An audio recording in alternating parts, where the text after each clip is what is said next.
Why is all of this still here? Yeah, I gave him some formula. He's never had formula. I'm just breastfeeding. Well, I thought your milk might be keeping him awake on account of the medication. And from the looks of it, I was right. I put up with so much from you. You make fun of my hair. You make fun of my clothing. You make fun of my cooking. You make fun of my blackness.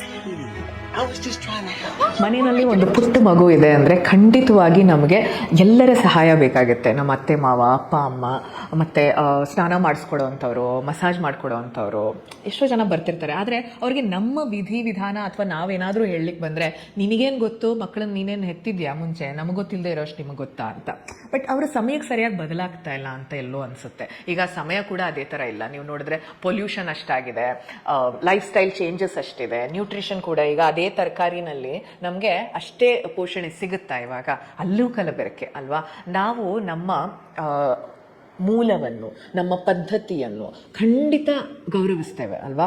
ಈ ಥರ western ಕಂಟ್ರೀಸಲ್ಲಿ ಎಲ್ಲರೂ ಒಟ್ಟಿಗೆ ಬಂದು ಮಕ್ಕಳನ್ನು ಬೆಳೆಸೋವಂಥದ್ದು ಇದೆಯಾ? ಇಂಡಿವಿಜುವಲಾಗಿ ಕಷ್ಟಪಡಬೇಕಷ್ಟೇ ಅಲ್ವಾ. ಇದು ನಮಗೆ ಬಹಳ ಮುಖ್ಯ. ಇದನ್ನು ನಾವು ಪ್ರೀತಿಸ್ತೀವಿ. ನಾವು ಕೂಡ ನೀವು ಹೇಳ್ಕೊಟ್ಟಿದ್ದ ಎಕ್ಸ್ಪೀರಿಯನ್ಸಿಂದ ಏನು ಬರುತ್ತೋ ಅದಕ್ಕೆ ಬೆಲೆ ಕೊಡ್ತೀವಿ, ಕಲಿತೀವಿ. ಆದರೆ ಸಮಯ, ಸಂದರ್ಭ, ಪರಿಸ್ಥಿತಿ, ರೋಗ ರುಜಿನಗಳು ಅದೇ ಥರ ಇಲ್ಲ ಅಲ್ವಾ.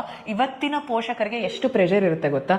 ಅವರು ಮುಂಚಿನಿಂದ ಮಕ್ಕಳನ್ನ ನೋಡಿದ್ದೇ ಇಲ್ಲ, ಅದರಲ್ಲಿ ಹೊಸದಾಗಿ ಏನೇನೋ ತಿಳ್ಕೊಳ್ತಿದ್ದಾರೆ, ಮಕ್ಕಳಿಗೋಸ್ಕರ ಏನು ಸರಿಯಾಗಿ ಮಾಡಬೇಕು ಅಂತ ಅರ್ಥಕೋತಿದ್ದಾರೆ.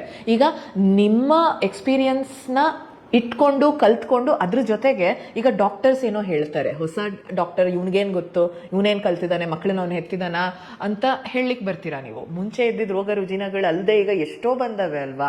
ಅವುಗಳನ್ನ ಹೇಗೆ ನೋಡ್ಕೊಳ್ಬೇಕು, ನಮ್ಮ ಮಕ್ಕಳನ್ನ ಹೇಗೆ ಕಾಪಾಡಬೇಕು ಅಂತ ಅವ್ರು ಹೇಳ್ಕೊಟ್ಟಿದ್ದು ನಾವು ಮಾಡಲೇಬೇಕು. ಮತ್ತು ನಮ್ಮ ಮಕ್ಕಳಿಗೋಸ್ಕರ ಇಷ್ಟು ಮಾಡಿನೂ ಅವ್ರು ಕೇಳ್ತಿಲ್ಲ ಅಂದರೆ ನಾವು ನಿಲ್ಲೇಬೇಕು. ಏನೇ ಆಗಲಿ ನಮಗೆ ನಿಮ್ಮ ಸಪೋರ್ಟ್ ಬೇಕು ಅಂತ ಅವ್ರಿಗೆ ಹೇಳಬೇಕೆ ಹೊರತು ನಿಮ್ಮ ನಿಯಂತ್ರಣವಲ್ಲ.